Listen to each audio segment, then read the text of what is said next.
a esse respeito, o trabalho do seu doutorado, e com certeza ele vai apresentar algumas questões relativas a esse trabalho que ele preparou.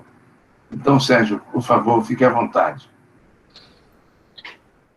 Oi, então, mais uma vez eu que agradeço. Obrigado a você, a Sheila, a Gabriela, por esse momento aqui. A gente adora falar sobre a obra de Lelé, né? Isso é tão inspiradora para a gente. Vejo aqui, Gabriela, que foi referência para mim, né? É referência para mim nesses estudos de doutorado, tal como Sheila, tal como você, enfim, que foi tão importante também naquele momento, né? Nos anos de estudo e nos diálogos. Eu acho que você, todos nós né, que acabamos por estudar a obra de Lelé, a gente acaba no diálogo com você, né? E você é sempre tão generoso em compartilhar esses anos de experiência que você teve com ele e a sua própria experiência. Então, no fundo, acho que só torna esse momento assim um momento mais legal. Fico muito feliz de estar aqui. É assim, quando você fala da agenda, às vezes hoje de manhã eu acabei participando da banca de qualificação de Mila Regina, de doutorado, e eu estava falando, e hoje foi um dia diferente, então, porque finalmente eu estou com vocês aqui, de manhã eu estava na qualificação, e sai um pouco do atoleiro lá da burocracia do dia a dia, que é sempre muito presente, então, legal também estar aqui. Vou compartilhar a tela. O que eu trouxe enfim, citar aqui o debate é justamente o trabalho do doutorado, né, que... Vamos lá, deixa eu primeiro compartilhar.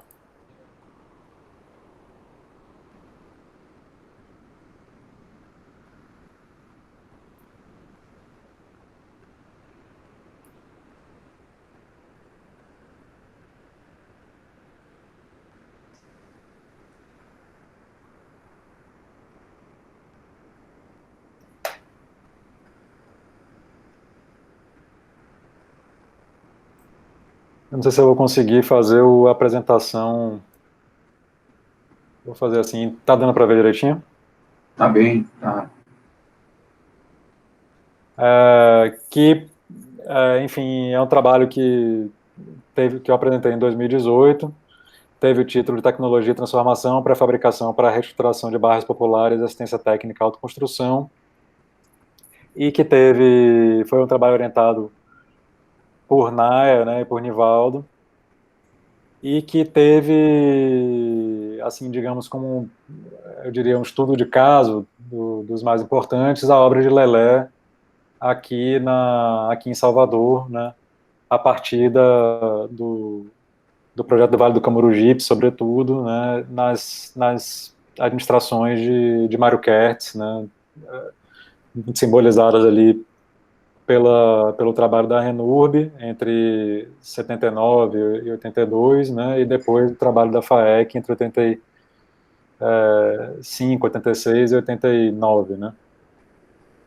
Então, no fundo, de alguma maneira, o trabalho de Lelé, ele não aparece como o único tema, digamos assim, o principal de investigação. O tema de investigação é mais a ideia, né, de como as tecnologias construtivas, mais especificamente os processos de pré-fabricação, né, alimentam e possam dar um determinado sentido ao trabalho do arquiteto, da arquitetura do urbanismo, nesses processos de reestruturação de bairros populares, né, a urbanização de áreas precárias, ou no campo da assistência técnica à autoconstrução. E isso, na verdade, também me levou, de alguma maneira, a ter o trabalho de Lelé como o mote de uma investigação que buscava contextualizar, digamos assim, em que termos teria surgido para Lelé, né, o uso da argamassa armada, né, e em que termos a argamassa armada aparece para Lelé nessas experiências da Renurb e da FAEC como a tecnologia que, enfim, é pioneira como experiência industrializada no Brasil, naquele momento, e que, de alguma maneira, acaba escolhida para apoiar esses processos, né, em bairros populares, em áreas precárias, né? Então, nesse sentido, isso surge, eu vou passar mais rápido de uma série de reflexões anteriores, de trabalhos que eu tinha participado antes dessa tentativa também de começar a entender outros rumos da pré-fabricação na atualidade, então o tema da fabricação digital, né? Então o trabalho no primeiro momento ele tentou fazer essa triangulação entre as questões da industrialização da construção, da urbanização informal e da fabricação digital. Teve a ver com observações que eu fiz durante o doutorado em cursos, né, viagens que eu acabei tendo a oportunidade de fazer, doutorado de sanduíche, etc., toda essa literatura da fabricação digital, e com pesquisas que a gente fez e teve junto, por exemplo, na DESAL, né, essa era a condição do arquivo da DESAL que a gente achou em 2016, quando estivemos juntos lá, né, eu, você, Sheila, Olívia, olhando, verificando as condições, me parece que de lá para cá, inclusive, essas condições não melhoraram, né? Foi um dia um arquivo muito organizado, mas hoje já não tanto. E, de alguma maneira, enfim, investigações que tentavam fazer esse aprofundamento de aspectos da obra de Lelé em Salvador, né? Momento em que a gente encontrou uma série de desenhos que acabaram por irem alimentando assim a nossa interpretação sobre o que era aquele momento, né, por exemplo, no caso da construção das creches e da FAEC, de um momento onde o desenvolvimento de projetos estava muito em função de um processo que buscava, né, montar e adaptar os edifícios, o sistema desenhado de pré-fabricação aos diferentes terrenos, com mapas de montagem mais simplificados, com projetos estruturais mais pontuais que resolviam os aspectos do sistema pré-fabricado já previamente desenhado, né? E foi um momento em que foi possível ir percebendo que, de fato, o contexto dentro do qual a obra de Lelé em Salvador naqueles momentos se fez, né? Como eu falo, em torno das gestões de Mário Kertz, né, na prefeitura, em torno ao projeto do Vale do Camurugipe, que é um projeto de urbanização de áreas precárias, um dos maiores que o Brasil já teve.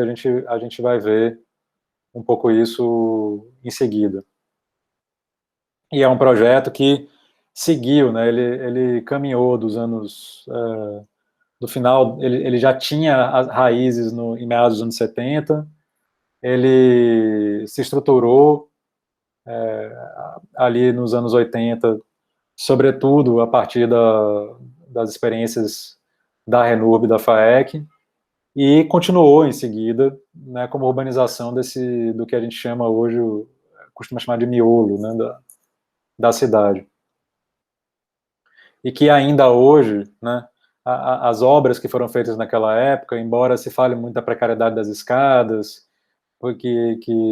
das ligações de esgoto na qual elas se transformaram, etc., são obras que ainda hoje representam a única possibilidade de acesso para muitas áreas de bairros, por exemplo, como a Mata Escura, que eu visitei em 2016, e estão lá as escadas, com problemas, mas estão lá, e de fato,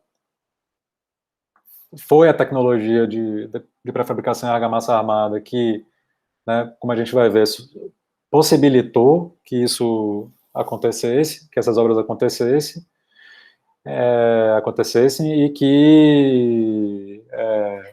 e acontecessem numa escala que nunca antes vista em Salvador até aquele momento, né? Então, isso acho que são coisas para a gente discutir. Né, um processo que incluiu aquelas visitas às escolas, aqui estamos lá juntos, né? Foi uma visita aqui em abril de 2016, vejam, isso já tem mais de 4 anos. Mas escolas, grande parte dessas, inclusive, que a gente também vai ver, já desapareceram, estão desaparecendo, né? Aqui, por exemplo, em Saramandaia, a mesma coisa. E um pouco esse processo, enfim, do doutorado sanduíche lá na Colômbia, que também me colocou de frente uma outra via, digamos assim, de estudo, que foi o da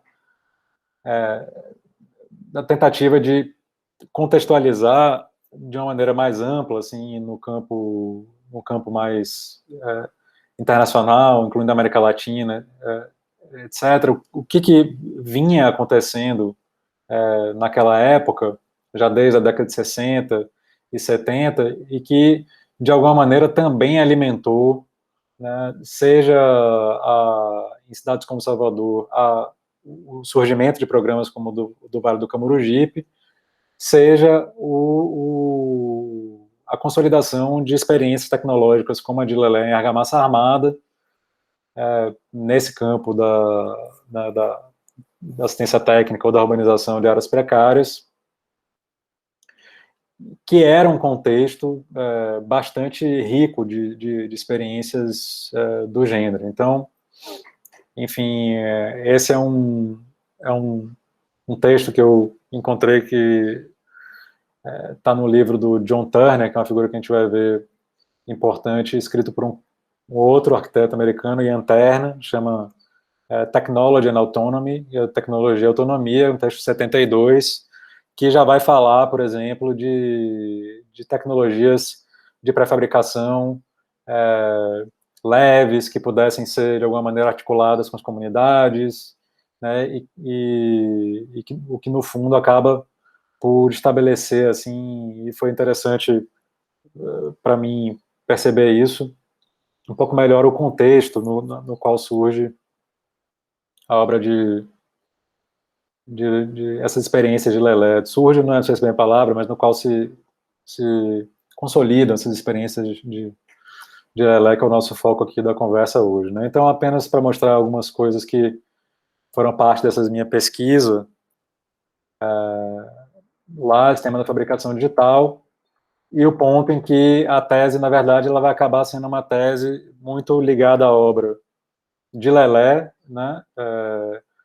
E a obra, que é uma obra escrita, teórica, desse arquiteto inglês chamado John Turner, que ainda está vivo, mas vejam, são praticamente contemporâneos, e que digamos, o cara que dissemina no mundo anglo-saxão, que fala inglês e é o mundo rico dos grandes bancos de fomento e financiamento, uma série de experiências que, na verdade, já vinham acontecendo desde os anos 40 na América Latina, respeito a uma outra forma de ver o tema da provisão habitacional em cidades pobres e densamente urbanizadas, que não aquele do conjunto habitacional, do grande conjunto habitacional que a gente, na nossa cultura modernista, acostumou-se a entender como uma das poucas soluções capazes de dar conta desses desafios urbanísticos que a gente tem e tem até hoje, né?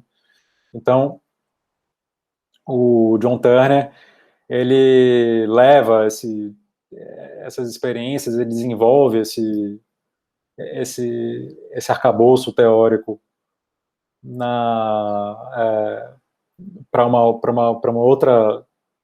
um público ampliado, se comparado ao público que conhecia essas experiências na América Latina e no Brasil. Ele morou no Peru entre o final dos anos da década de 50, e depois, quando voltou para a Inglaterra, publicou uma série de textos importantes e que vão influenciar muito algumas das questões que a gente vai tratar aqui. Eu vou tentar não ser muito lento, né? Então, aqui mais aspectos do trabalho do doutorado propriamente dito. Então, esse slide mostra duas publicações importantes do Turner, que eu citei anteriormente, na Architectural Design, em 63 e 68. Elas têm uma grande influência, né, no campo da arquitetura, e esse é um desenho, é um diagrama que eu trouxe na tese, que de alguma maneira mostra como essa obra do Turner, e depois de outras figuras ao lado dele, ao lado, depois, e como eu disse, antes dele, na América Latina, por exemplo, a gente tem um cara muito importante que chegou a ensinar conosco aqui em Salvador, aqui na Faculdade de Arquitetura, chama Eduardo Neira, é um arquiteto peruano que foi o arquiteto que de fato trouxe Turner para o Peru e já vinha trabalhando uma série desses conceitos naquela época. O professor Zé Carlos Wapaia trata muito disso, tem pesquisas nesse sentido. E nesse diagrama, como eu digo, tudo surge muito no sentido de tentar entender onde é que Lelé estava, né? Onde é que aquelas experiências da FAEC e da Renurb estavam. E nesse diagrama, a gente vê uma tentativa de organizar entre dois extremos, né, na nossa forma de lidar com a questão da autoconstrução das nossas cidades, né? O que eu chamei na época de autoconstrução institucional, a conjunção entre o tema da autoconstrução e programas habitacionais institucionais, como algo que está entre dois extremos, entre aquela construção autônoma que a gente conhece, sem nenhum tipo de assistência, né? As chamadas favelas, invasões, barriadas, são muitos os nomes, e do outro lado, os conjuntos habitacionais que o Estado constrói, né? Os EAPs, o conjunto do Pedregulho, os conjuntos do BNH, e uma série de outras experiências. A gente vê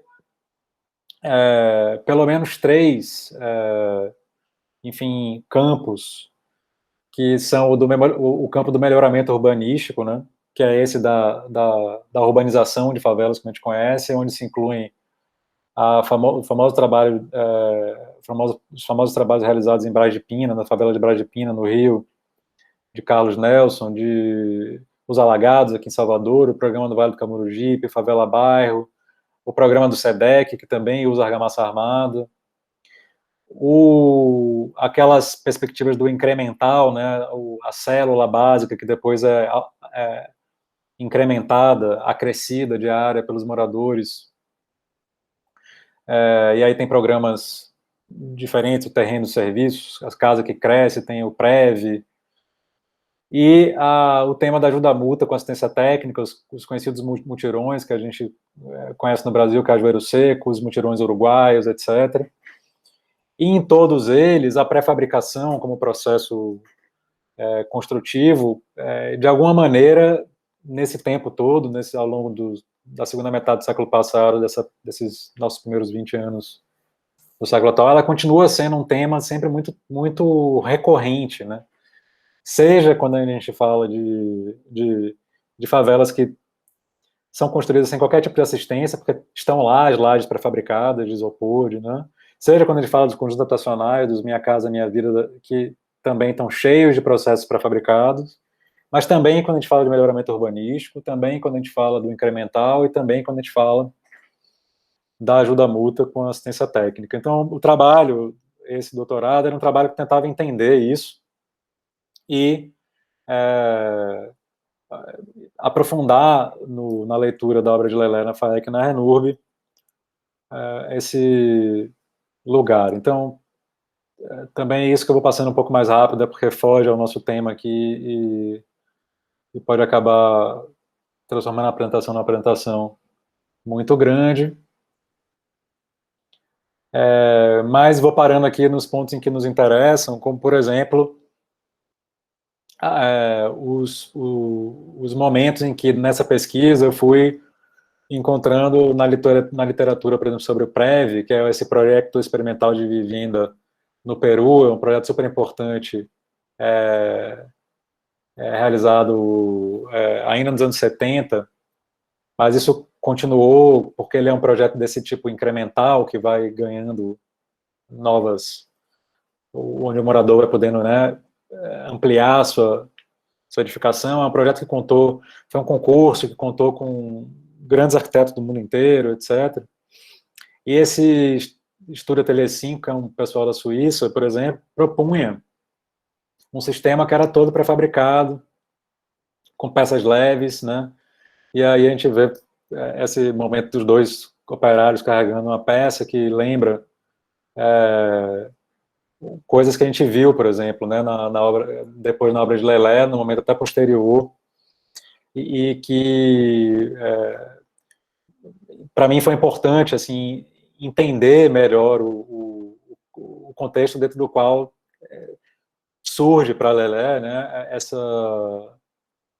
digamos, essa grande invenção que foram os sistemas pré-fabricados em argamassa armada com a industrialização que ele desenvolveu aqui. Mesmo no caso do pilar, era curioso, nesse mesmo projeto, um pilar também assim de seções, esse à direita aqui é o pilar da escola transitória, né? À esquerda é o pilar desse sisteminha aqui do Ateliê 5 no Prev, que também, curiosamente, assim, tem um paralelo curioso, né, de geometria, porque também, de alguma maneira, isso está ligado à pré-fabricação, né, a esse tema. Aqui é do Prev, por exemplo, o tema né, do incremental, que também permitiu ver que, por exemplo, a obra do Alejandro Aravena no Chile, muito propalada assim, na primeira década desse século, nada mais é do que uma reinterpretação do que aconteceu muitos anos antes no Peru. Mas também, por exemplo, experiências de pré-fabricação que eram muito recorrentes nessas experiências das cooperativas uruguaias na década de 70, que tinham plantas inteiras de pré-fabricação, né? Ou, por exemplo, o trabalho do Vilar e da equipe no Laboratório de Habitação da Unicamp, depois de Belas Artes, né? Ou o trabalho da usina, enfim, nos anos 90, que também procurou interpretar processos de pré-fabricação, por exemplo, com respeito às escadas esse é o conjunto do Copromo e do União da Juta, como um processo de pré-fabricação em qualquer hipótese, com a participação dos moradores, e que pontualmente, observado nas escadas, permitia orientar a construção, o prumo, a segurança, né? Então, para tratar desses momentos, né, em que a gente via isso, seja no melhoramento urbanístico, seja no incremental, seja no mutirão, né, por assistência de construção, para ajudar a multa e assistência técnica. Cajueiro Seco, o mutirão de Vila Nova Cachoeirinha, são todas experiências que vão, em alguma medida, estar no âmbito na constelação, digamos assim, seja antes ou depois, dessa experiência de Lelé, que a gente vai ver com um pouco mais de cuidado já já.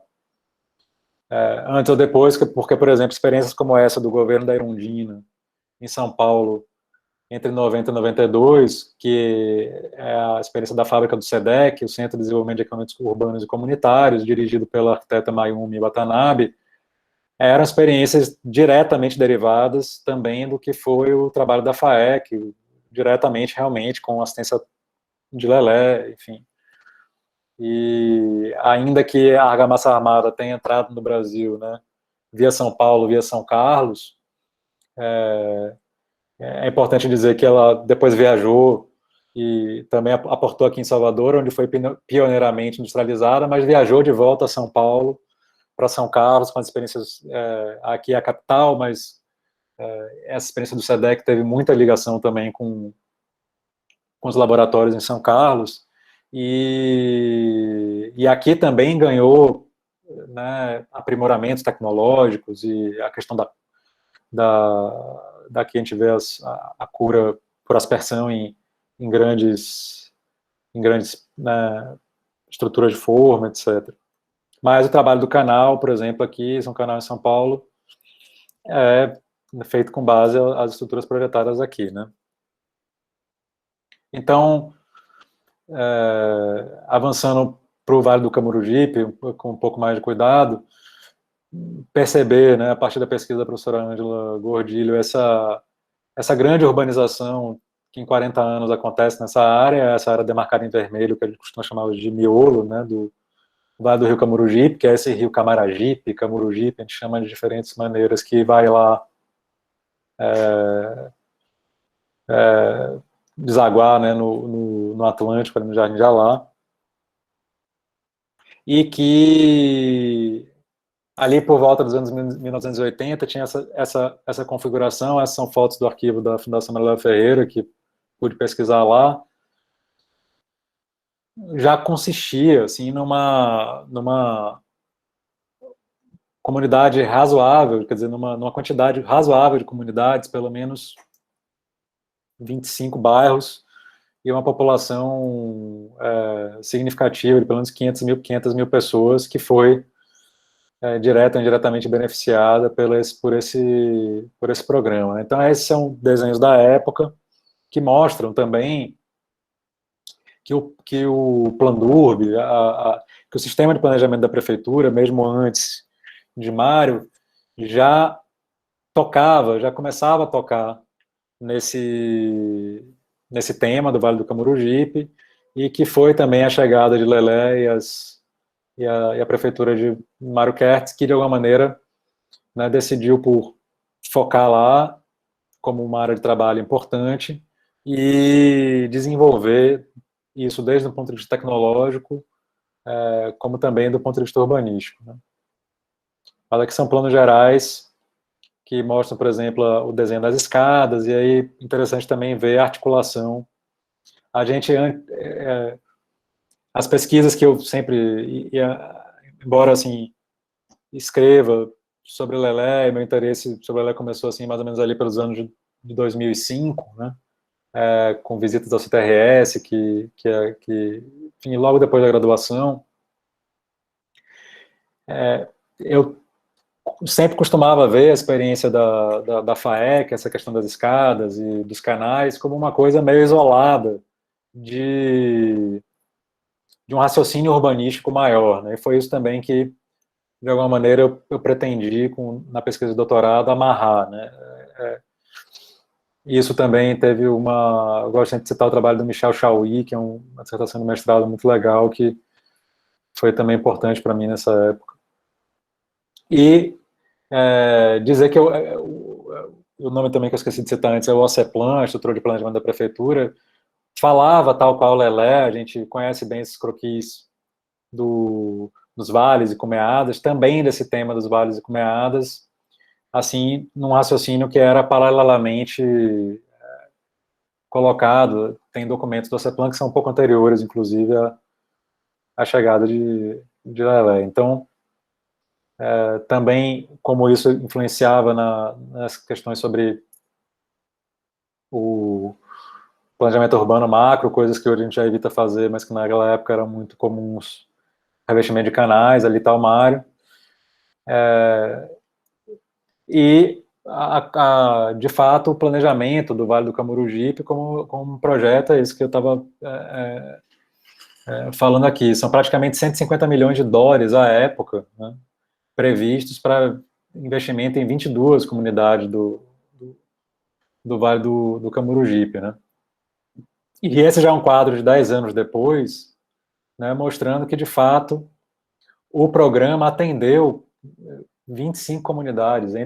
Isso já é um quadro entre 83, vocês vejam aí as várias datas, estão em documentos de segmento do Projeto do Vale do Camurugipe, que mostram, de fato, a abrangência que em grande parte, vocês veem, se a gente for olhar cronologicamente, é dado pela FAEC e pela Renurb, né? Então, esse é um quadrinho que eu fiz muito básico, mas a gente também, a nível nacional, fala muito dos programas da Arundina em São Paulo ou do Favela Bairro no Rio, e o Vale do Camurugipe, com esses números, né, a gente vê que é um programa, um dos maiores que já foi feito no Brasil de urbanização de áreas precárias, né. Então, imagino que vocês já devem ter falado que esse tema já deve ter surgido aqui, me desculpem se eu vou estar, então, repetindo ao entrar aqui um pouco mais firmemente na questão da argamassa armada e da obra de Lelé. Enfim, para mim, esse momento do doutorado foi também um momento na medida em que a vontade era trabalhar um pouco mais esses processos de pré-fabricação, também de entender melhor o tema da argamassa armada, também desde um ponto de vista construtivo, e do histórico de como se solidificou no Brasil e de como se solidificou nas mãos das fábricas que o Lelé e a equipe consolidaram, né, em várias partes do Brasil. Então, a história da vinda de Nervi ao Brasil e da chegada de São Carlos, que está no livro escrito por João Bento de Haray, essa segunda geração da Escola de São Carlos, que, né, fez ainda nos anos 90 essa publicação, que é uma super publicação. Ao mesmo tempo, eu tentando amarrar com esse texto que eu mencionei da tecnologia e autonomia, que vem do trabalho do Turner, com entendendo essa industrialização em argamassa armada e o que ela permitia enquanto processo na montagem desses edifícios e dessas intervenções posteriormente, como uma área intermediária do campo da industrialização da construção, que era defendida pelo Ian Turner como solução possível para, enfim, o desafio de lidar com a questão da habitação e as áreas precariamente urbanizadas em cidades como essas nossas da América Latina.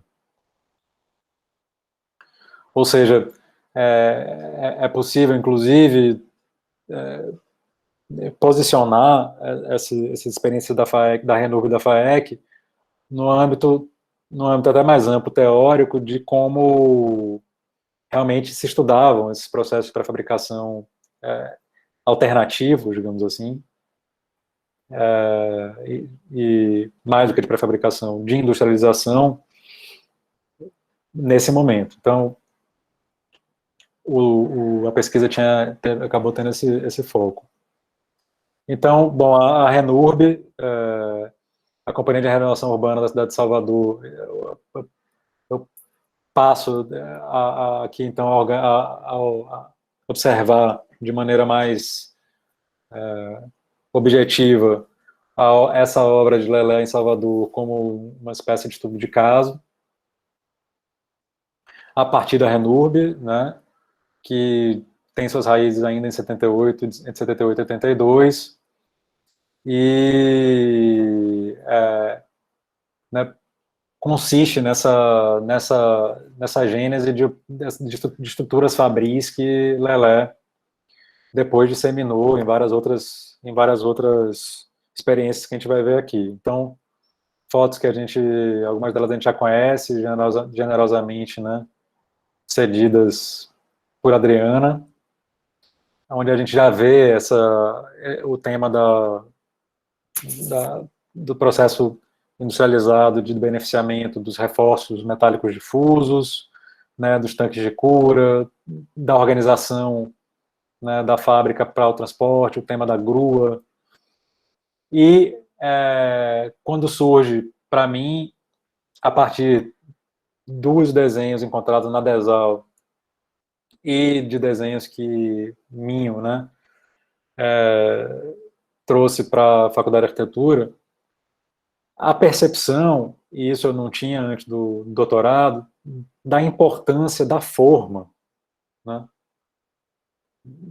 nesta obra em argamassa armada desenhada por Lelé, e do quanto, no fundo, é ela, e do quanto reside nela o esforço de desenho e de processo,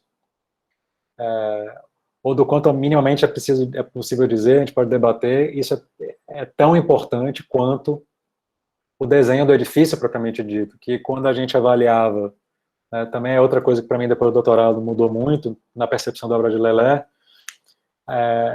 antes muito ligada ao edifício, né, à natureza espacial, da questão dos sheds, a questão ambiental, da ventilação, a integração com as obras de arte, da obra de arte com Atos Bulcão, mas do quanto nesse momento, a partir da pesquisa, surgem para mim esses desenhos de forma que eu não conhecia, e do desenvolvimento de um processo a partir de formas, por exemplo, de madeira, né, e que vão, a partir dos protótipos, avançar para desenhos mais sofisticados em estrutura metálica, né, em chapa de aço, são fundamentais para a gente compreender esse processo, né.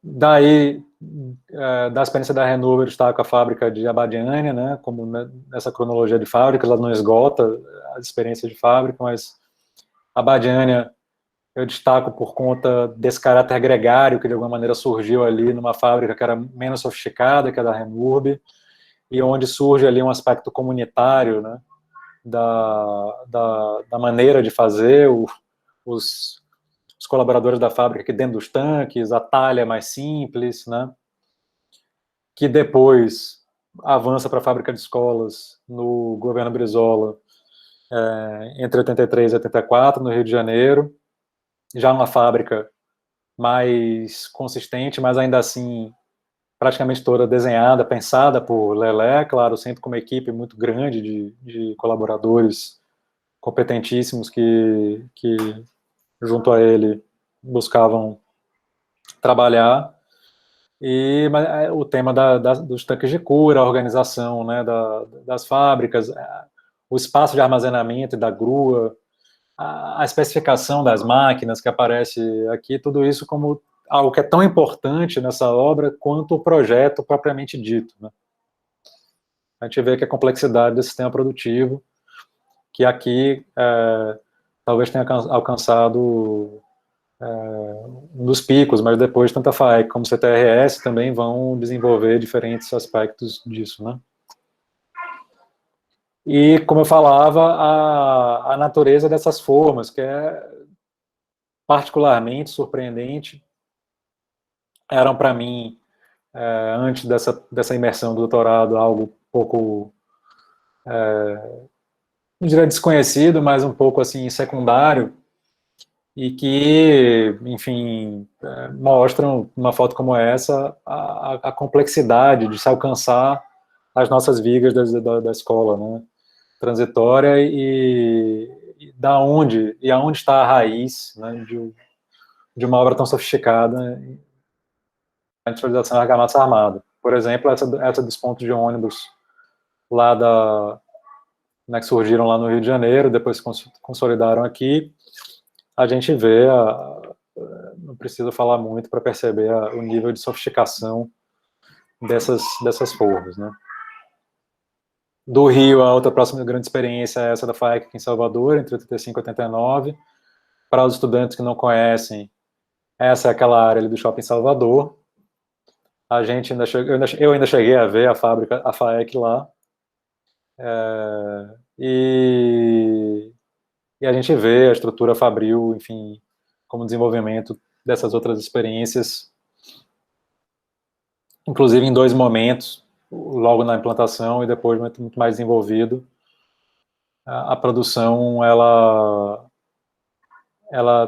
né, avançou para também sistemas arquitetônicos mais complexos, como esse da escola da escola em 2 andares, né, que vinha se adaptar também a isso, a terrenos mais exíguos, menores, onde se amplificou, a gente vai ver, a forma de adaptar esses processos a áreas com problemas de urbanização e muita densidade. Então, a forma dos bancos, algumas dessas formas estão na Andesal, e esses são os desenhos que Minho trouxe hoje, estão lá na Faculdade de Arquitetura, que, assim, no âmbito da pesquisa, pude digitalizar, e que esse desenho a forma da cúpula da creche, né, e que, bom, falam por si na sua sofisticação, né, desenhos de Mariana, da equipe que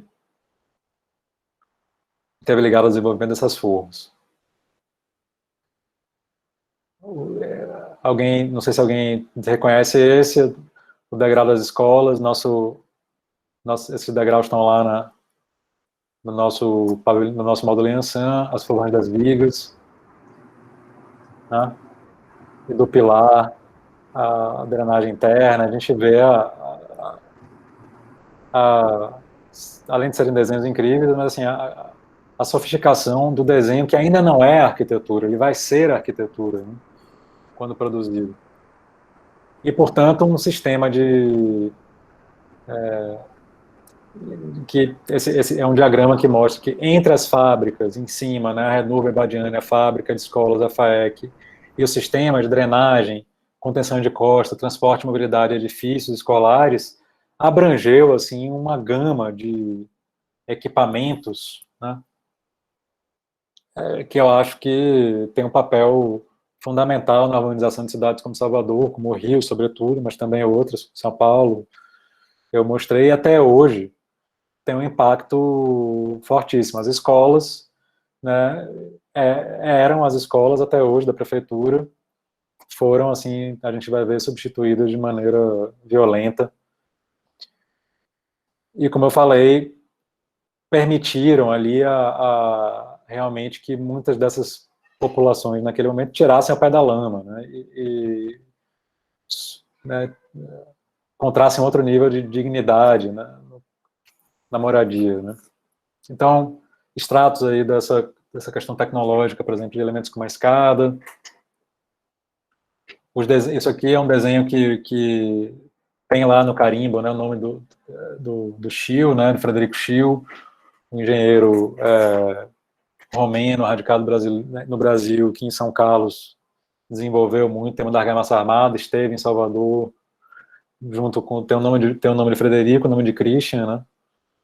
Então, é um pouco da história desse tema da industrialização da argamassa armada em Salvador, né, na Renurb, depois na FAEC.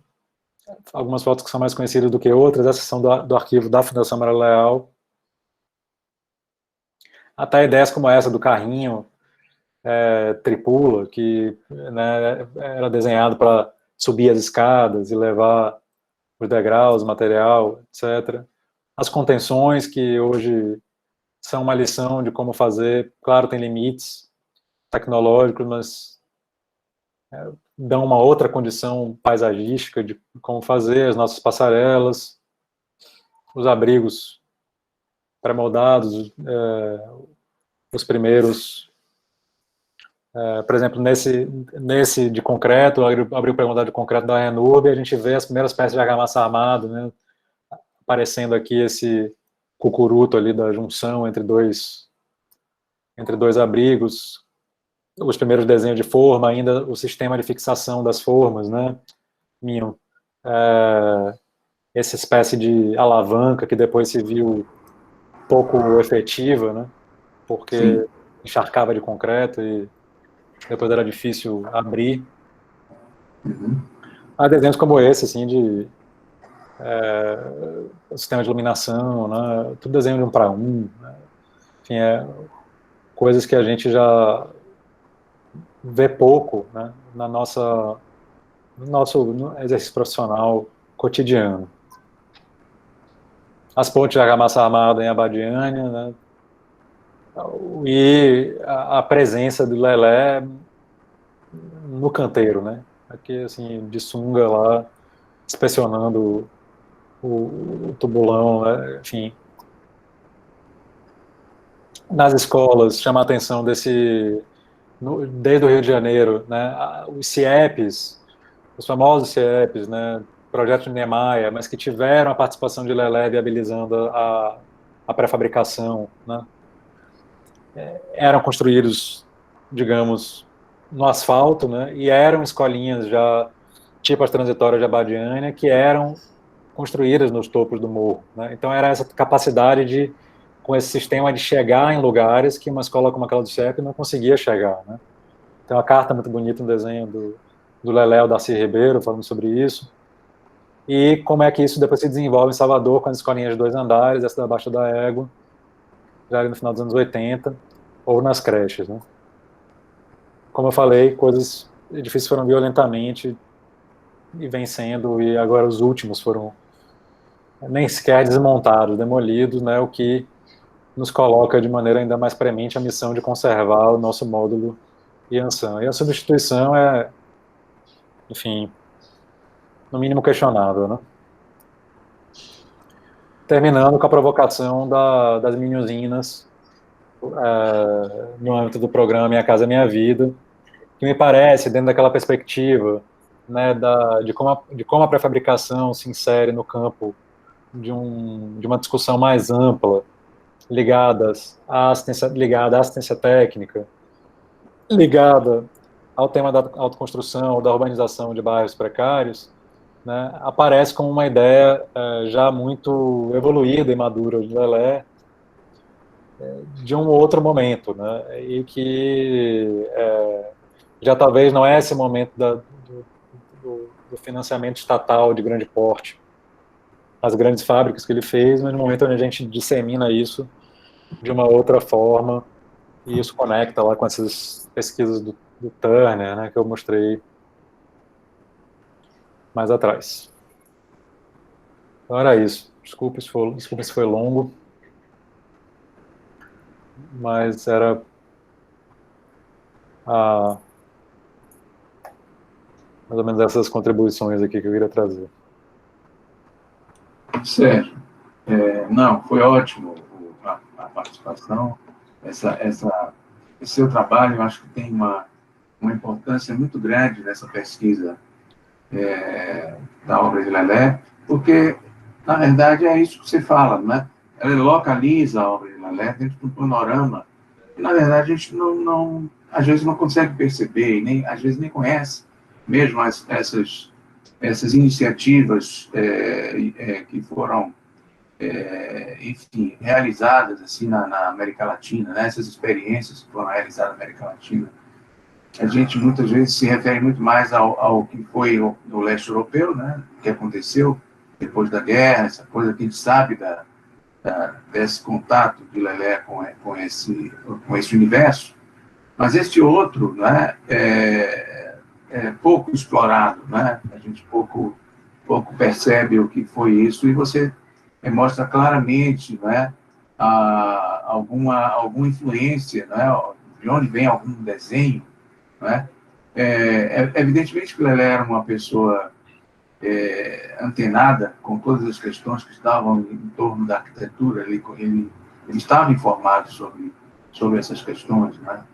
E não vejo, aliás, aquele desenho do pilar da escolinha, né, que você mostra aquela outra experiência lá com um desenho muito semelhante, é também um desenho muito conhecido nosso desde os inícios, assim, dos primeiros anos de Renub ainda, porque as divisórias do escritório da Renub reproduziam bastante bem aquilo mesmo, né?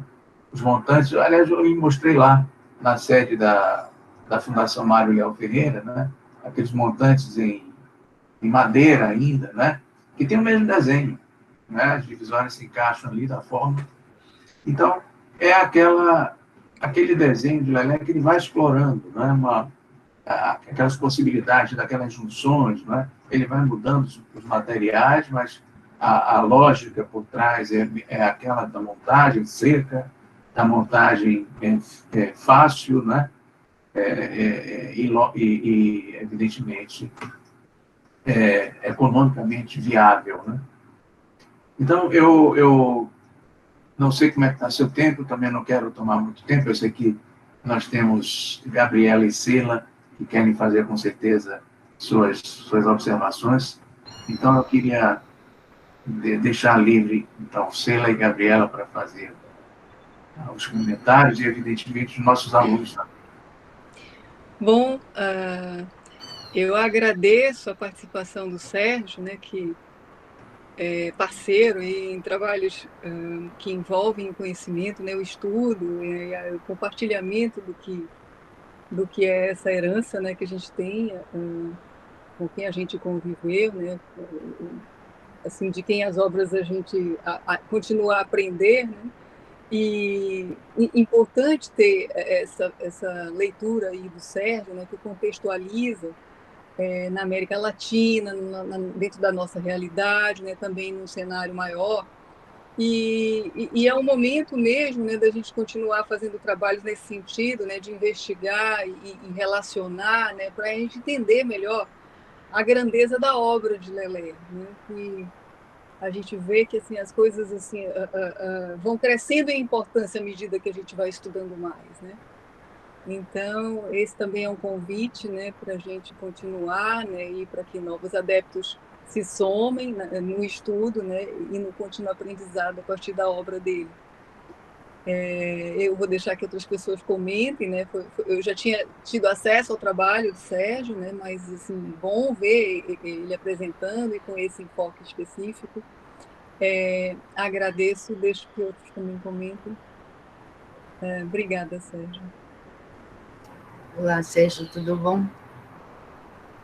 Achei excelente assim o seu trabalho, eu não conhecia, né, a sua tese, e reforçando, né, o que Sheila, né, falou, né, você fez, né, algumas pontes, né, que são muito, né, interessantes, né, com trabalhos que são realizados, né, experiências realizadas normalmente, né, em países, né, sul-americanos, onde toda a questão, né, de emergência, né, de demandas, ela é muito mais, né, evidente.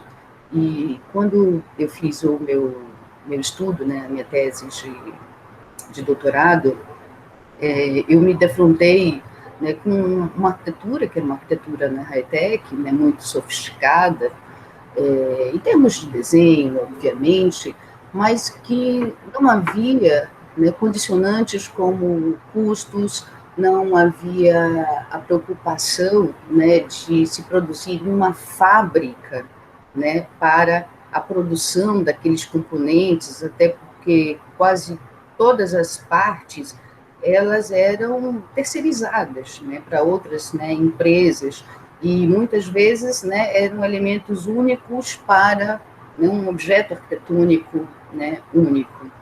E eu sinto, né, que a soma, né, do seu trabalho, assim como de tantos outros pesquisadores, né, que se aprofundam, né, nesse trabalho tão profícuo, né, do Lelé, tão grandioso, né, pela sua dimensão social e pelo caráter de uma sofisticação tecnológica que muitos não entendem. Em alguns momentos, né, assim, eu questionei, né, por que o Lelé ele nunca tinha ganhado, né, ou sido mencionado, né, para ganhar o Pritzker, né? E aí, com aquela, né, história de que as pessoas, na verdade, elas não entendiam, né? E olhavam, por exemplo, o Hospital Sara como se fosse um grande, né, galpão, né, que tinha formalmente, né, aquela tipologia mais industrial, né? Mas, além dos espaços, né, que são espaços, né, aprazíveis, para além, né, das questões formais, né, e de todo o pensamento, né, que envolve a arquitetura construída, existe uma coisa que é o processo, né? E é um processo que não é o processo de pensar no desenho único da peça, né, como você falou. A forma, talvez a forma seja muito mais complicada do que o desenho da própria peça, né? Porque a peça ela é saída da forma, né? A forma ela tem, né, as articulações, tem a maneira de ser desmoldada, né, os travamentos, né? Então essa complexidade, a planificação, né, dessas peças para a execução de um elemento. Então eu acho que ele é um arquiteto completo, né? E eu sempre, quando eu vejo, né, a Bauhaus, né, falava de arquitetura, né, total, ninguém conseguiu, né, de fato, né, conseguir fazer esta arquitetura, né, total. O Lelé tinha um domínio absoluto sobre todo o processo, desde o micro, né, dos espaçadores, né, que ele se preocupava em fabricar, até o difícil, né, nesse sentido de vai e vem, né, pensando, né, na peça, nos encaixes, no transporte, na logística, no tempo de montagem, e é esse raciocínio que muita gente não consegue entender, vislumbrar na obra de Lelé, e muitas vezes ela é um pouco desclassificada, né, ou subestimada, né, digamos. Uma vez teve uma palestra, né, do Vilar, né, e ele construiu, né, algumas casas com elementos, né, pré-fabricados cerâmicos, né, e aí eu fiz alguns questionamentos e que eu senti até que ele ficou um pouco, né, meio que aborrecido, porque, né, o Lelé ele pensava, né, em tudo. Né? Se você pensar, por exemplo, na complexidade, né, do ser humano, né, como um organismo em que todas as coisas estão, né, interconectadas, né, era assim que o Lelé pensava, né, a arquitetura. Né? O homem, né, não existe sem o coração, sem o rim, sem o pulmão, né? E ele pensava nesse conjunto. E essas peças, por exemplo, né, que o Vilar propôs, ele não previa a substituição, por exemplo, né? Então, uma tubulação, né, que passava e tinha algum problema, era preciso quebrar e refazer, né? Então, o Lelé ele sempre tinha, né, essa ideia também, né, da economia, né, da forma. Você pode, né, substituir, na verdade, você pode até tirar, né, esses componentes, resolver um problema, né? Até mesmo, né, na fase, né, da Lelé, né, brutalista, né, nada ficava, né, aparente. Ele tinha uma preocupação, né, com os detalhes, aquela preocupação quase que lisiana, né, de fazer aquilo o mais detalhado, né, possível, né, e o mais funcional possível, e transbordando, né, também em beleza, né, e numa plasticidade que eu acho, né, interessante, né, para além da pré-fabricação, né, eu acho que ele é um arquiteto completo, que tem inúmeras fases, ou seja, ele era capaz de trabalhar com concreto armado, tijolo, madeira, o que fosse, né? Então, essa compreensão, né, do processo, né, de um raciocínio, que nenhuma etapa é mais importante do que a outra, né? Mas é sempre uma, né, condicionada à outra. Se a forma não dá certo o elemento, né, a umidade, a placa, a viga, etc., até porque tudo é pensado, né, na ordem de milímetros, né, e pensar também, né, o todo. Então, essa é a capacidade, né, esse raciocínio é muito genial do Lelé.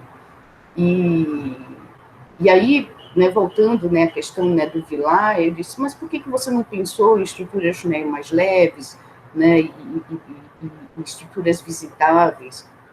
Ele disse, porque a população tinha uma certa rejeição quanto ao uso, por exemplo, de um concreto aparente, de placas, né, de concreto ou de argamassa, como se fosse um material menor, né, do ponto de vista, né, estético. Eles queriam se equiparar, né, tanto que no projeto do Aravena, né, que você mostra, ele até ganhou o Pritzker, né, não desmereço, né, o Aravena, mas diante, né, vulto, né, e da grandiosidade, né, do Lelé, digamos assim, ele era um grão de arroz, né? Tem que comer muita farinha para chegar. Tem que comer muita farinha para chegar ainda. Tem que comer muita farinha, muito feijão, né? E então, ao longo, né, dos anos, né, a própria população ela foi, né, modificando. A proposta era essa mesmo, né, que as pessoas se apropriassem, pudessem, né, ampliar aquelas unidades, etc. Mas elas queriam deixar, né, aquelas unidades com aquela cara de unidade habitacional ou habitação classe média, né? Então, né, tem essas, né, questões. E eu acho que a profundidade, né, do trabalho do Lelé, né, ele vai na tentativa de resolver amplamente, né, questões que são muito complexas, né, como o projeto, né, do Camurgipe, né, e comparação, né, a todos os outros projetos que foram feitos em outras cidades, né, brasileiras, né, é uma coisa impressionante, né, e de uma dedicação, de um raciocínio, né, de como resolver vários problemas, né, em um, né, aquela coisa do bombril, né, 1001 utilidades, né, da escadaria, né, drenante, etc. E nos faz um pouco mal, eu acho que para mim, para a Sheila, né, para o Minho, né, ver as escolas sendo, né, destruídas, ou alguns equipamentos mal cuidados ou refeitos, né, as passarelas mesmo.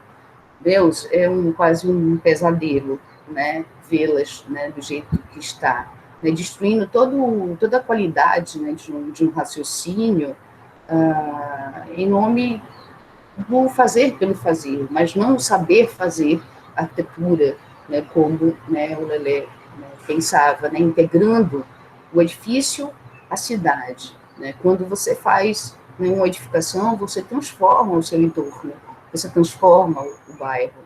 Né? Então, existia, eu acho que dentro, né, do Lelé, uma ideia de um projeto de transformação social, né? E tanto que, né, na minha dissertação, né, até coloquei, né, algumas pessoas acharam engraçado o título, né, o último dos modernistas, porque eu acho que ele levava isso até a última instância, né? As últimas consequências, né?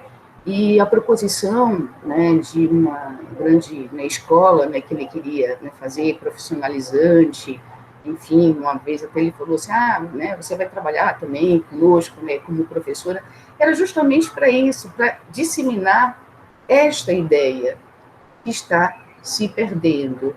E óbvio, né, que a materialidade, a permanência, a materialidade dessa arquitetura, né, é o que a gente tem, né, de visível para decodificar como elas acontecem, né, os seus encaixes, as resoluções de ventilação, as questões, né, estéticas, montagem, etc, etc, etc.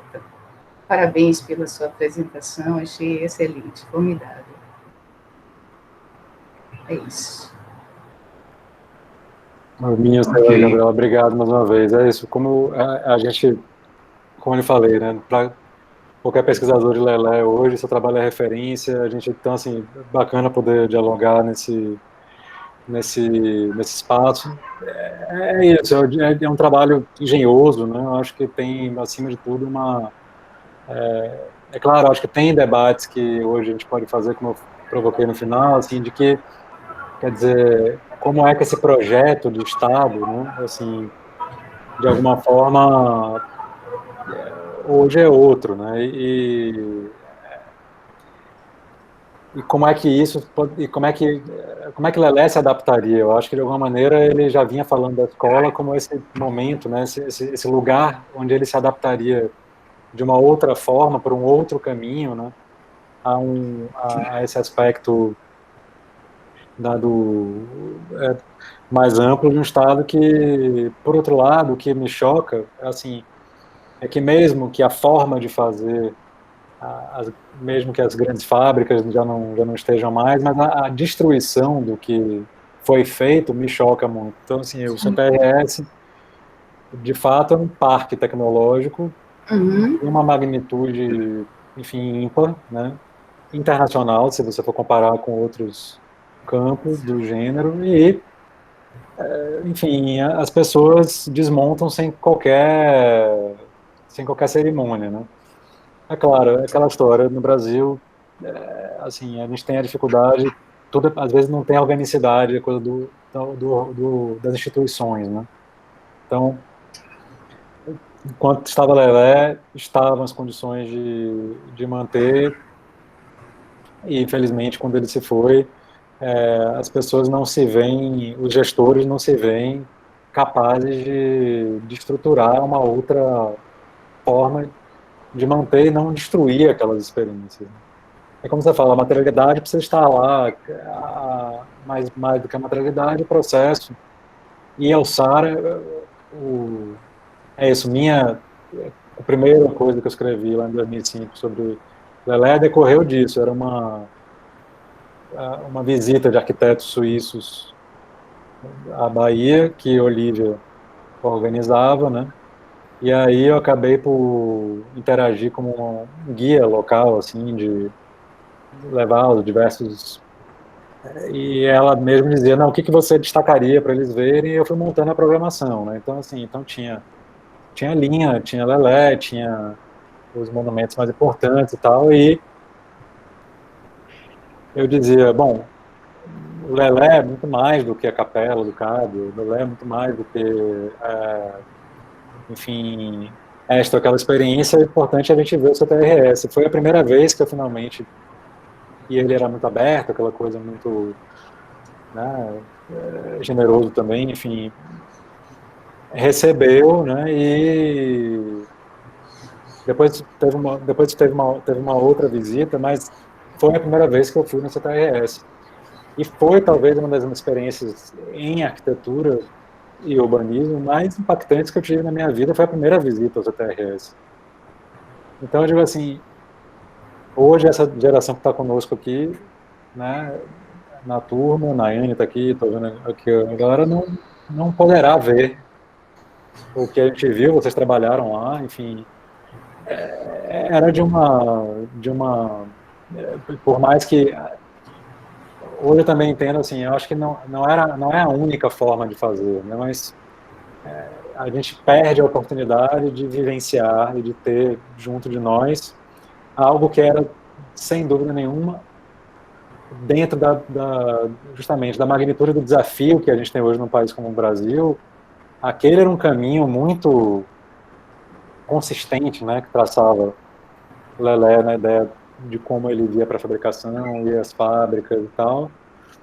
E a sensação é realmente de uma perda irreparável. Então, por mais que a gente, de toda maneira, os esforços persistem, a gente, pelo menos, onde consegue levar a mão, que é, né, na faculdade, na UFBA, a gente vem tentando, né, como grupo, não deixar que essa perda seja completa. Porque, enfim, mas tudo isso tem dificuldades. A gente, com a Desal, numa hora tem um diálogo, depois não tem mais, aí a gente busca, já estamos vendo que talvez tenhamos que fazer com as próprias mãos, e eu estava falando com o Sheila, né, da ideia de fazer, de repente daqui a um ano, um workshop lá de nosso, assim, de fazer as peças, né, assim, de recuperar o Yansan, onde ele precisa ser recuperado, porque, assim, eu acho que pelo menos nisso, nessa formação de uma geração de arquitetos urbanistas que diretamente ou indiretamente foram impactados pela obra dele, a gente isso fica, né? Isso ficou. Então, Isso ficou. Sérgio, quem sabe também dessa dificuldade a gente faz nascer alguma coisa boa, né? Como a gente está aqui hoje, assim, em consequência, né, de uma situação de pandemia, e tem coisas boas nisso, né? Então, assim, quem sabe a gente consegue a partir dessa dificuldade, né? Porque o fazer com as próprias mãos, que você diz, né, é uma ideia muito bem-vinda, né? Inclusive porque a gente pode, né? Porque a gente tem, eu quero dizer, know-how, a gente sabe como, né? Porque ele deixou as coisas de uma maneira tão clara, né? E a gente com essa familiaridade, se sente, né, no papel e na possibilidade, né, de colaborar com isso, né? Essas são, assim, acho que as melhores ideias possíveis a partir da dificuldade encontrada, né? Pois é. Eu, ouvindo vocês aqui, e a fala de Gabriela e de Sérgio também, a respeito dessa resistência, né, com relação à obra de Lelé, é uma questão cultural, me parece, né? Aquela história de você ter um objeto que é único para si, né? A gente pode ter um Fusca igual ao do vizinho, não tem problema nenhum, milhares de Fuscas iguais, mas a gente não aceita ter a moradia, o ambiente, né, que seja industrializado. A gente não entende, quer dizer, eu não entendo por que isso. Até porque um sistema como vários que a gente conhece, né, tem flexibilidade, propõe várias maneiras de se compor, né? Eu não estou falando só da obra de Lelé, mas de uma maneira geral, né? E Lelé tinha consciência disso, tanto é assim que as duas experiências que nós conhecemos, né, não só o SIACS, como o Minha Casa Minha Vida, ele propunha a disseminação da tecnologia, né, um repasse de tecnologia para fábricas, para empresas que iam se habilitar através de uma licitação pública, né, para fazer as obras. Numa tentativa mesmo de que isso pudesse ser popularizado, assim, espalhado, essa tecnologia, de uma maneira no território nacional, porque só a partir daí é que as pessoas acabam vivenciando a experiência, né, e se aproximando, né, como tudo foi na construção civil, né. Eu me lembro de uma conversa, eu acho que já falei isso com o Sérgio, não sei se com Sheila, a experiência de Akemi, né, a Akemi é uma professora, colega nossa, Gabriela, que estava fazendo uma intervenção num bairro popular aqui em Salvador, um projeto, e a gente conversava sobre essas questões da pré-fabricação e dessas dificuldades, né? E ela disse, olha, lá dentro da comunidade tem uma casa de material de construção lá dentro da comunidade vendendo drywall. Tá? Drywall é um material usado pela classe média nos edifícios, né, residenciais e de escritórios, mas o drywall está sendo vendido na favela, tá? Na comunidade, né? Então, as pessoas vão se aproximando, né, como se aproximaram do tijolo, como se aproximaram da laje pré-montada, né, daqui, né, que hoje é usada aí, né, é um material que se usa mesmo, né, popularmente, para fazer as construções. Então, é um processo de se aculturar, né, de se aproximar daquele processo, é uma coisa que leva tempo, porque é uma questão mesmo nós não passamos por uma guerra, por uma segunda guerra, por uma catástrofe, como foi a Segunda Guerra, que destruiu as cidades europeias. Eles tiveram, de alguma forma, em função disso, ter que reconstruir cidades de alguma maneira. E essa foi a oportunidade, né, uma triste oportunidade, de fazer com que a indústria da construção civil naqueles países evoluísse de maneira maravilhosa, né? Então, hoje você encontra na Europa essas condições de industrialização da construção que não se encontra nem de longe aqui. A gente tem isso aqui no país, né? Sabe, eu pegando um pouco da sua fala, né, você diz assim, porque, né, foi diferente, claro, né, uma guerra, né, houve uma destruição, né, para nós é diferente, não há construção para essas pessoas. Então, existe uma falta que ela já é originária, né? As favelas, elas já nascem sem nada, dentro da precariedade, né? Acho que até piores do que os guetos, né, que os judeus foram confinados, né, vendo, né, nos filmes, nos documentários, etc., né? Então, essa que é uma questão. A gente vai se acostumando, né? A gente vai se acostumando com a violência no Brasil, a gente vai se acostumando com a pobreza, né? Com umas pessoas espalhadas no meio da rua, a gente se acostuma com essa massa de desempregados, e a gente vai se acostumando, isso faz parte da nossa cultura, né? Mas isso é revoltante, né? Exatamente. Eu acho que esse entendimento que a gente precisa ter, né? O Lelé dizia o seguinte também, em algumas situações, em algumas oportunidades, ele falava que ele precisa de ser demandado, ele precisava de ser demandado. E apresentava um problema para ele, ele ia atrás de resolver. A gente não vê essa demanda, ninguém está nem aí. Quer dizer, o poder público não apresenta demandas sérias. São projetos de curto prazo, para poder fazer uma coisa assim. Para inglês ver. Para fazer uma festa, né? Para fazer uma festa. E essas obras, a gente sabe como é que são. Então, falta planejamento, falta uma série de coisas, né, no país.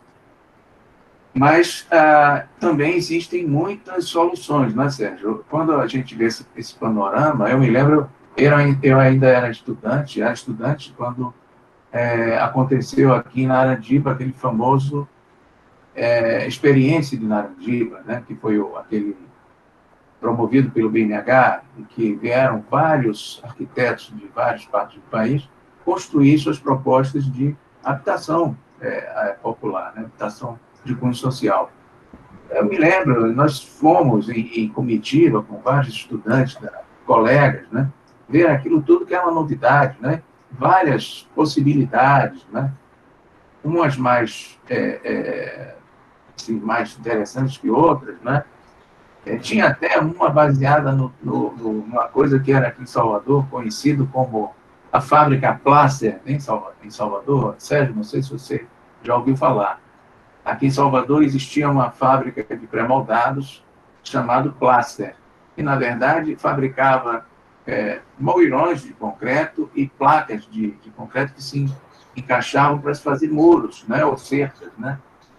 E eles fizeram casas com aquilo, né?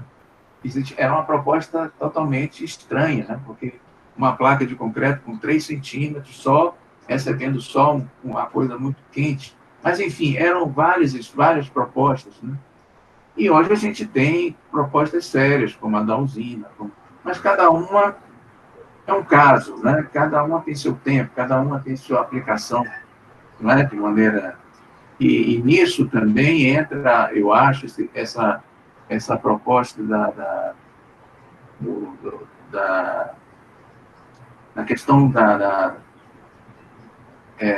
que a professora Ângela Gordilho desenvolve, né, que é o apoio técnico, né, às comunidades, né. E eu acho que, mesmo aí nesse campo, a construção pré-moldada, industrializada, tem uma grande vantagem, né, porque, na verdade, a gente, na época que se construíam as escadarias treinantes, Sérgio, você deve saber disso, as pessoas as pessoas que construíam, que montavam as escadarias, eram pessoas da comunidade, que eram ali treinadas por técnicos da Renove, né? Nem eram engenheiros, né? Eram pessoas ali que eram treinadas para se montar aquilo. Eu me lembro muito bem de Jurandir, amigo nosso, que era projetista, desenhista, que fez várias escadarias treinantes, assim, fazendo assim, com o pessoal do local. Então, se imagine um processo desse com arquitetos, né, treinados, né, arquitetos jovens treinados pela assistência técnica, né, num processo de montagem de residências assim, industrializadas nessas comunidades. Seria uma coisa fantástica, né? Assim, que é uma mão de obra, a gente sabe que o mercado de arquitetura é uma coisa tão difícil, né? Seria um programa realmente muito interessante de você ter assim no país, né? porque nós temos aí uma demanda reprimida de alguns milhões de residências, né? A gente sabe que o BNH chegou para resolver 6 milhões, se não me engano, de residências naquela época, quando foi criado. Já o Minha Casa Minha Vida já encontrou 8 milhões, né? E não consegue dar conta, né? Porque tinha que entregar 1,5 milhão de residências por ano, não consegue entregar 400, 300 mil. E me parece que esse número está crescendo. Eu já li estudos aí que daqui a mais um tempo nós vamos chegar a 20 milhões de residências como uma demanda reprimida no país. Então, é uma questão muito grave, né? E fora as questões de saneamento básico que a gente tem visto, fora os problemas que a gente vai enfrentar com essa pandemia, que a gente não sabe quando termina, enfim. Tem muitas habitações, por exemplo, sem uso, né? Por exemplo, em São Paulo, né, centenas de milhares de imóveis abandonados, que poderiam ser, né, ocupados, né, reformados. Falando, né, na questão, né, do reuso que a gente, né, na disciplina da sexta, né? Então essa é uma questão acho que política, mercadológica, né? Porque isso, no fundo, é uma desigualdade terrível, né? Porque assim, a gente vê também áreas que essa área do Vale do Camurundi hoje é uma área já muito densificada, em alguma medida pode ser densificada em função de uma infraestrutura que acabou por ser construída naquela época, e hoje as demandas já são outras, não é propriamente por habitação nova, mas por assistência técnica em torno a melhorias, seja do espaço urbano, seja da própria habitação, e aí, de toda maneira, a pré-fabricação, a gente fala, né, às vezes assim, a escada, é o elemento da verga, é a porta, é a duela, é a maneira de resolver a cobertura, é um reforço estrutural, que eventualmente de algo que não está bem. Então, também tem uma questão em torno da melhoria de algo que surge a partir, às vezes, de uma condição, enfim, das condições que não são as ideais, e que hoje já, né, assim, se beneficiariam da assistência técnica enquanto aquele lugar enfim, da melhoria, né, por outro lado, ainda demanda por habitação nova, né, e ainda muito terreno entregue à construtora fazendo Minha Casa Minha Vida. Hoje em dia nem isso, né, na verdade, o governo atual é uma tragédia tão grande que, enfim, na verdade nem isso. Então, de toda maneira, essa pesquisa também me levou à conclusão que eu, de alguma maneira, já compartilhei antes. Assim, o desafio em torno da construção da infraestrutura no Brasil, seja de habitação, seja ainda de escolas, hospitais, etc., ele é gigantesco. Eu acho que ele só poderá ser enfrentado na somatória de muitas soluções possíveis, né? Então, os processos de pré-fabricação e mais para lá de industrialização, eles são a solução para uma determinada coisa, para uma determinada maneira de fazer as coisas, que tem um potencial enorme. Não são a única forma ou a única maneira. Mas, em qualquer hipótese, eu acho que também, voltando à hora do Lelé, nesse tema do processo, da engenhosidade, da capacidade de enxergar arquitetura e urbanismo de um ponto de vista entrelaçado e tal, dá um horizonte de observação que não necessariamente é aquele só da solução industrializada, certo? Mas é o horizonte da observação, aquilo que a gente fala, do papel do arquiteto, claro. Também mudou, talvez não seja mais esse... e é isso que eu acho que a residência em assistência técnica procura, de alguma maneira, atualizar, né, o papel de um arquiteto que, na gênese, está mais intrinsecamente ligado às comunidades, à sociedade onde atua, né? Talvez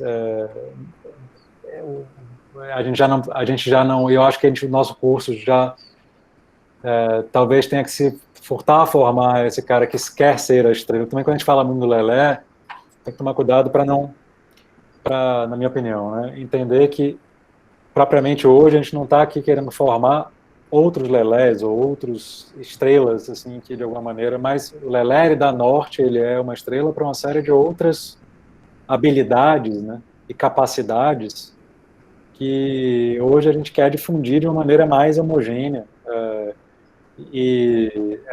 de forma que a grande maioria daqueles que se formem numa escola como a Faculdade de Arquitetura encontrem campo de trabalho justamente diante dessa enorme demanda que temos, né? Assim, então, também isso eu acho importante de uma maneira atualizar, né? Assim, mas ainda enxergando naquela obra uma obra, enfim, paradigmática, né? Que nos alimenta, né, nesse desafio. É isso, Sérgio. Eu concordo, sim. Eu acho que é por aí. A obra de Lelé, a gente tem sempre chamado a atenção dos alunos, que não é só isso, quer dizer, não é a questão só da obra em si, da arquitetura, tem todo um envolvimento, né? Quer dizer, a postura dele como profissional, né? A postura não só com relação à sociedade onde ele está trabalhando e onde ele está respondendo, né? Dando respostas, mas a postura profissional com relação ao trabalho que ele faz, né? É um cuidado com que ele faz o trabalho, né? Quer dizer, essa justeza, né, de postura, né? Então, esse equilíbrio também, né, porque a coisa tem que ser dessa forma. Então, tem muitos ensinamentos, né? A obra, o trabalho, a construção, ele como arquiteto, ele como construtor, né? Ele como cidadão, né? Ele como pessoa, né? Então, isso é esse conjunto, né, que eu acho que cria as condições dele ter feito o que ele fez. Né?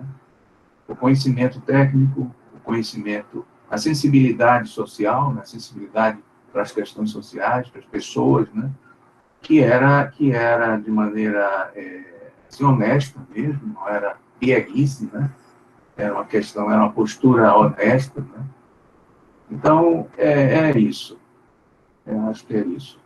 Mas queria ainda comentar com você o que Sheila falou com relação ao PPGAL. É uma expectativa que a gente tem, aliás, todos nós temos, né? Esse trabalho, esse workshop é uma coisa fantástica. Eu acho que a gente tem que dar todo o trabalho aí, o gás, né, para que a gente possa realizar isso. E aí você está no comando, é você que manda. Assim, eu acho que... Se eu puder me juntar, será um prazer. Coloquei aqui porque a ideia, obviamente, eu estava falando para mim, é convidar. Sim. E assim, acho que a ideia, no fundo, é isso. Há 2 anos atrás teve esse trabalho do seminário que a gente organizou no Parque, naquela jornada pela preservação da obra de Lelé, e 2 anos depois a gente vai vendo como é difícil. No fundo, era uma jornada que tinha esperança de criar condições de uma outra destinação, justamente para o CTRS, que estava tentando ver alguma coisa para o Tribunal de Contas, que a gente trouxe um bocado de gestores, de gente, etc. Pouca coisa frutificou daquela jornada, como objetivamente capaz de... Então, dito isso, o tema do Yansan e de outros edifícios na UFBA, como o Germano Tabakov, que, por exemplo, você estudou lá na Belas Artes, ou o pavilhão lá da Escola de Filosofia, lá de São Lázaro, eu acho que passam a ser temas no que no que toca essa questão da preservação da obra de Lelé como, né, realmente símbolo de um tempo, paradigma de uma atuação que a gente louva aqui tão fortemente. Eu acho que é um tema fundamental. Então, a gente aprovou recentemente na congregação que, como o PPGAL vai se mudar, né, porque já não cabe mais lá, que aquele espaço se torne nosso laboratório de construção, que eu acho que é um reuso, né? Então a gente entra no tema do reuso. Certo. Que Lelé aprovaria, enfim. Sim. E ao mesmo tempo, então, acho que a ideia que surge desse workshop é no sentido de que esse grupo de pesquisadores que a gente vê hoje nacionalmente ligados à obra de Lelé, e que não é um grupo grande, se você,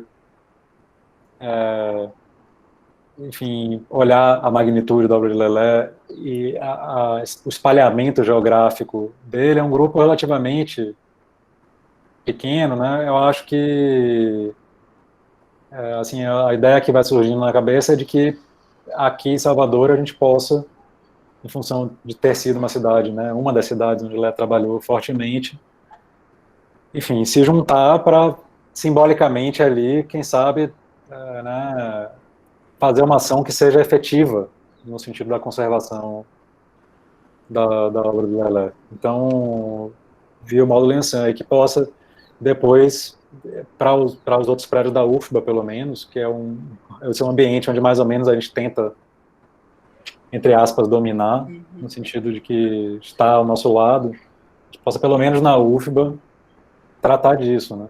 Então, o convite está mais do que feito, e mais do que para vir e fazer, justamente a ajuda agora é de organizar. A gente continua em contato com a DESAL para ver o que a DESAL pode fazer a respeito, mas dentro dos limites que a DESAL impuser, a gente vai encontrar o nosso caminho, né? Tem bastante trabalho lá, porque o prédio tem problemas, né? Enfim, Sim. mas a ideia é a gente tratar deles e envolver os estudantes como oportunidade de, justamente, educativa. Como você fala, a gente sabe, talvez não vá ser a forma de Valdir, mas, enfim, em alguma Mas, medida a gente sabe fazer as formas, né? isso. Temos o nosso tempo, vamos fazendo, trocando aquelas peças. Isso. Você bem lembrou de Valdir, você lembrou, eu estava me lembrando de Valdir aqui, quem sabe a gente não consegue que Valdir também se envolva nesse momento, né? Porque outras pessoas, inclusive, que estão lá, né, Ana Amélia, Valdir, quem sabe eles não podem também se envolver nesse processo de ajuda aí para a gente ter esse restauro do prédio, né? Vocês vão aí fazendo uma fabriqueta lá, assim, em alguma medida. Então, assim, isso eu falo, eu costumo dizer assim, sempre num sopro de otimismo enorme. A gente está vivendo problemas seríssimos, né? Ah, claro, mas a gente precisa sonhar, não é, Sérgio? Tentar realizar na medida do que é possível e às vezes até um pouco impossível, né? Ainda assim a gente tenta.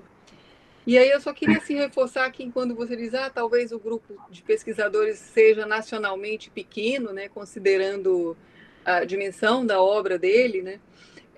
Eu chamo a atenção que aqui na Bahia talvez a gente tenha uma boa concentração, né? E na UFBA, e aí a gente tem colegas, né, estudantes envolvidos, monitor, né, estudantes pesquisadores, né, então assim, talvez seja o caso até da gente pensar num grupo que estude especificamente a obra dele a partir de Salvador, né, a partir da UFBA, porque a gente tem outras conexões, né, com outras universidades no Brasil e fora dele, né, e isso de repente pode se expandir, né, de uma maneira construtiva, né?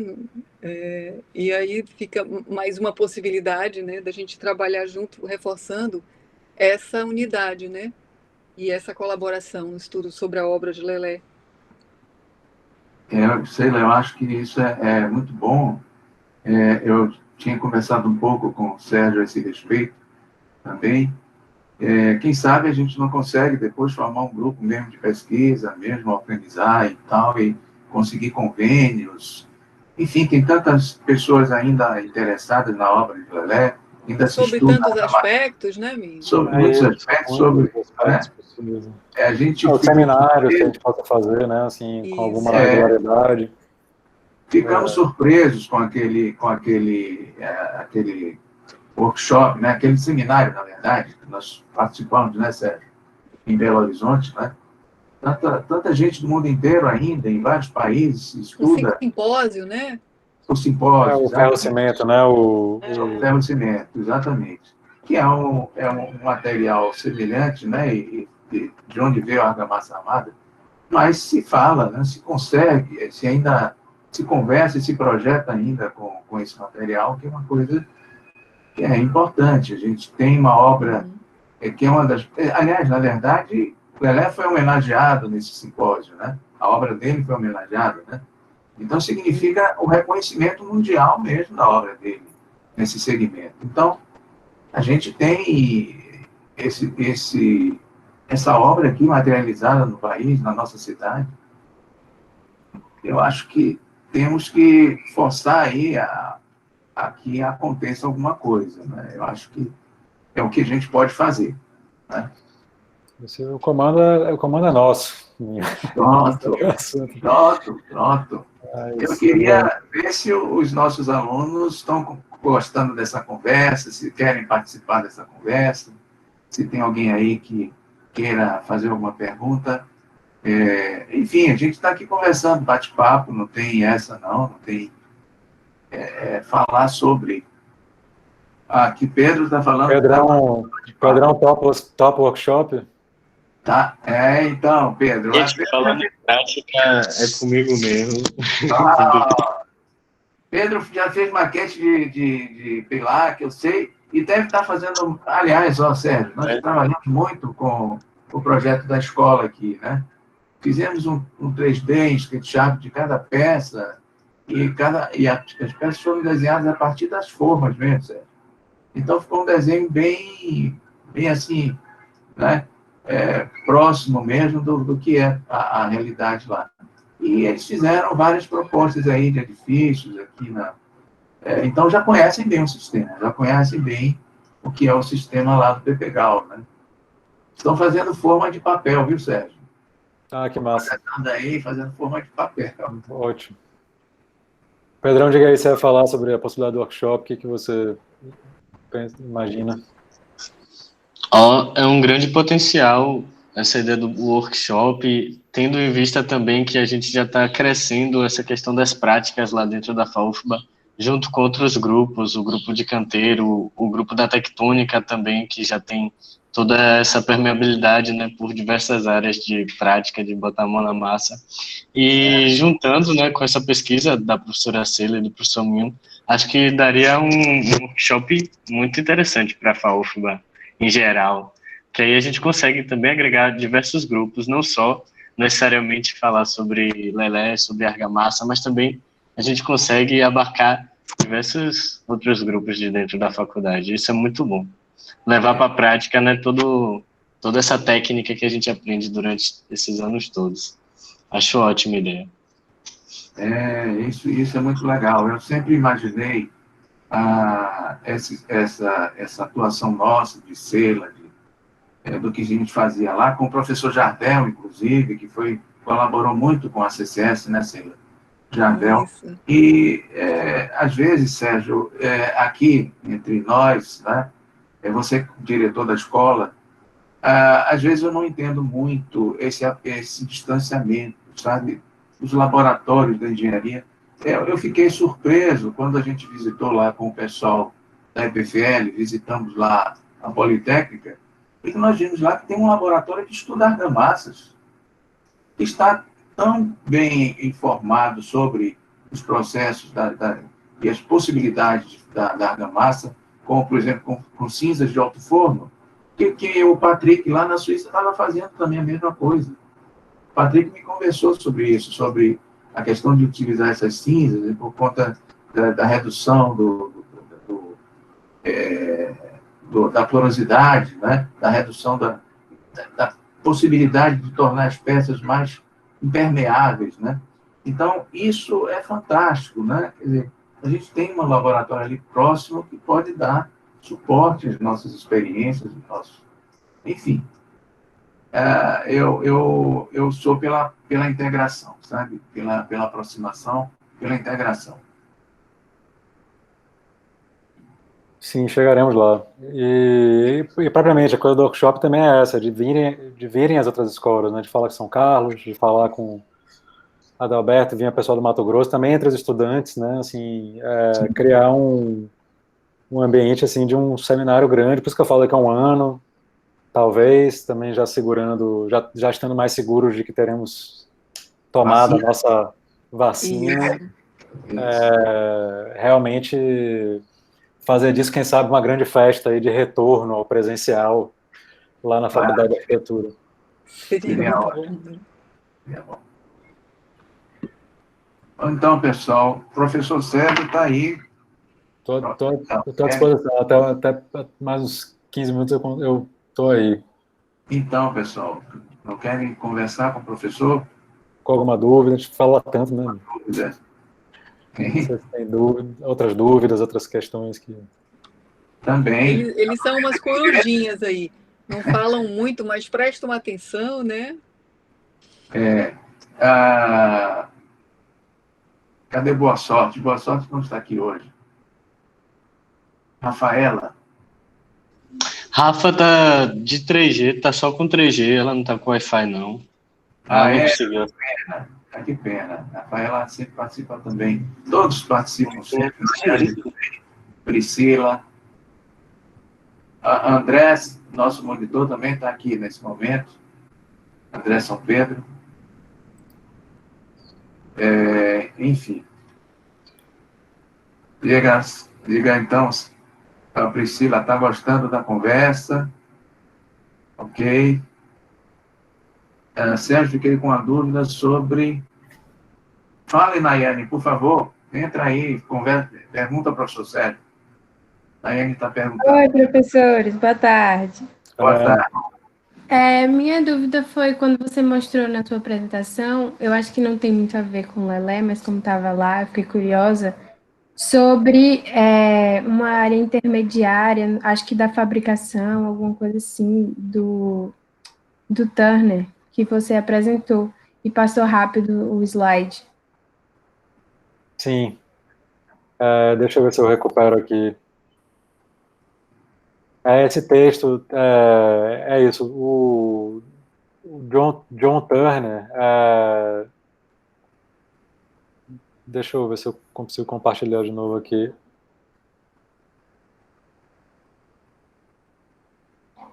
O John Turner, aquele arquiteto que eu mostrei, ele lá pelas tantas ele trabalhou com um arquiteto norte-americano, ele era inglês, chamado Ian Turner. Então, Turner e Turner. E o Ian Turner escreveu esse texto, tem esse livro chama Freedom to Build, que é um livro muito famoso, onde ele compila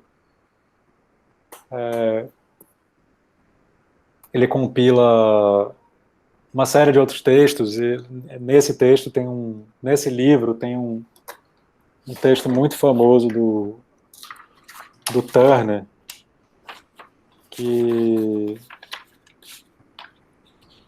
Deixa eu ver se eu consigo achar aqui.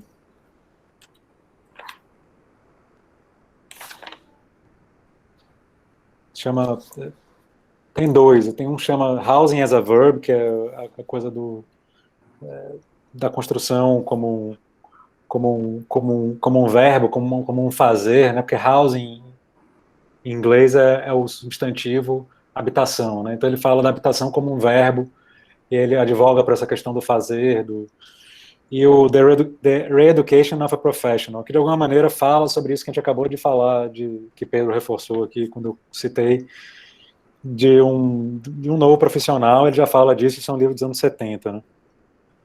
De um profissional mais adaptado às questões da comunidade, do tempo. E tem esse texto que se chama Technology and Autonomy, Tecnologia e Autonomia, do Ian Turner.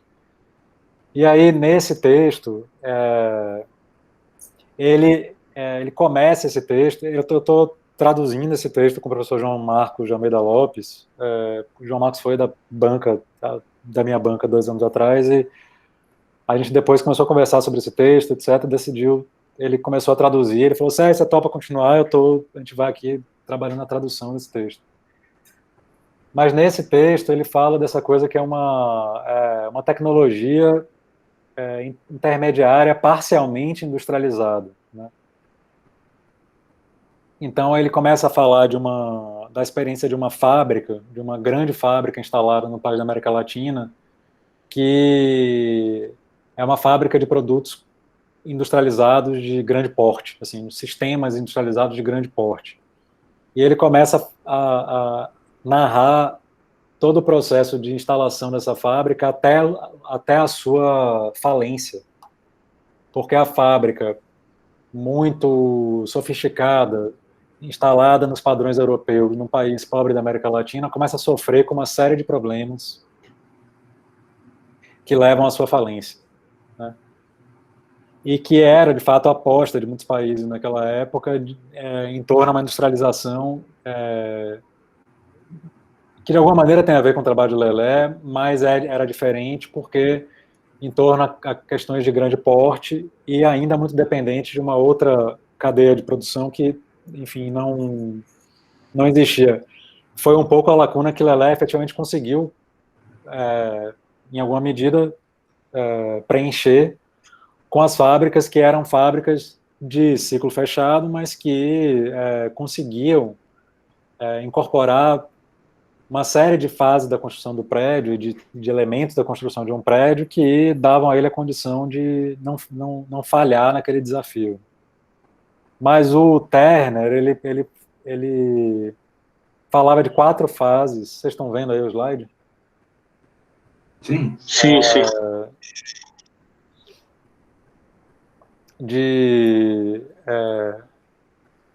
De uma necessárias para instalação de um processo de industrialização da construção em grande porte num país, e ele defendia que era importante trabalhar parcialmente com isso, né, para países pobres naquela época, né.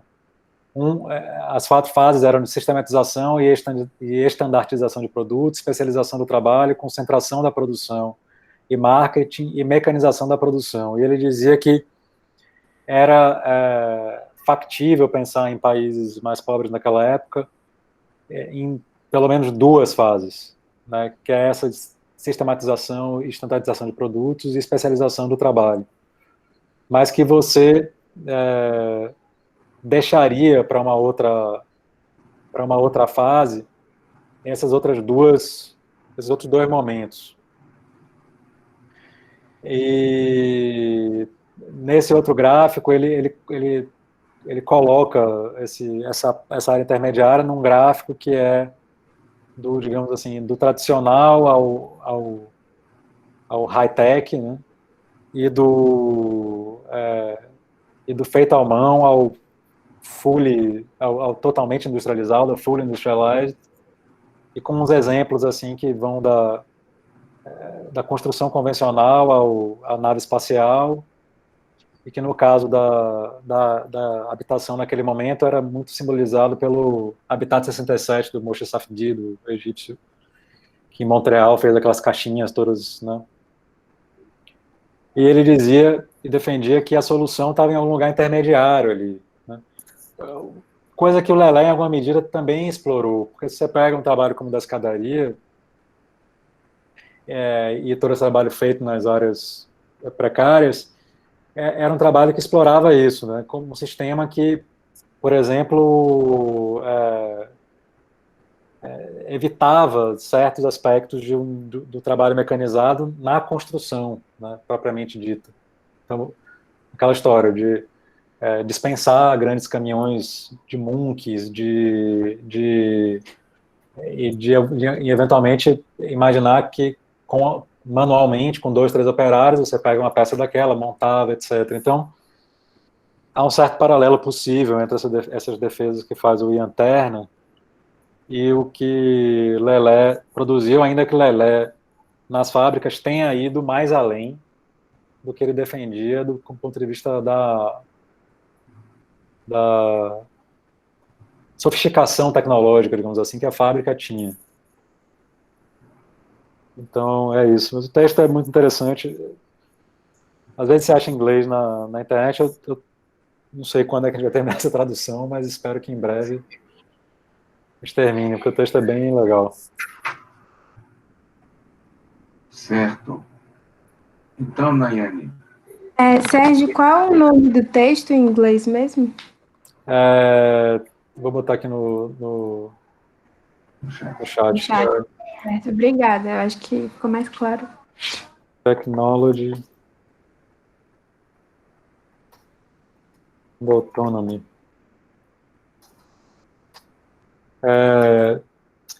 Também, assim, meu trabalho, a tese está no repositório da UFBA. E lá na tese fica mais desenvolvida essa explicação.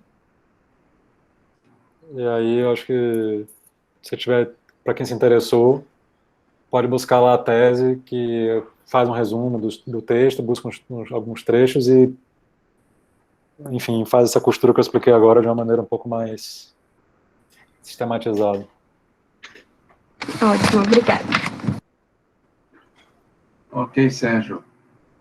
Deixa eu ver se tem mais alguma pergunta, porque eu sei que você está no seu horário, né? Deve estar aí perto, né? Sim, acho que daqui a pouco eu tenho que, infelizmente, deixá-los. Olha, foi uma conversa ótima, né? Com certeza você vai estar aqui no último dia, não? Dia 16? Sim, espero pelo menos estar também parcialmente do tempo. A gente está com esse bando de... Tem uns pepinos aí, mas eu espero pelo menos estar com vocês nessa reunião maior no dia 16 e no dia 18 lá no Reuso. Deixa eu ver se eu acho aqui o link Certo. da tese que eu já deixo aqui.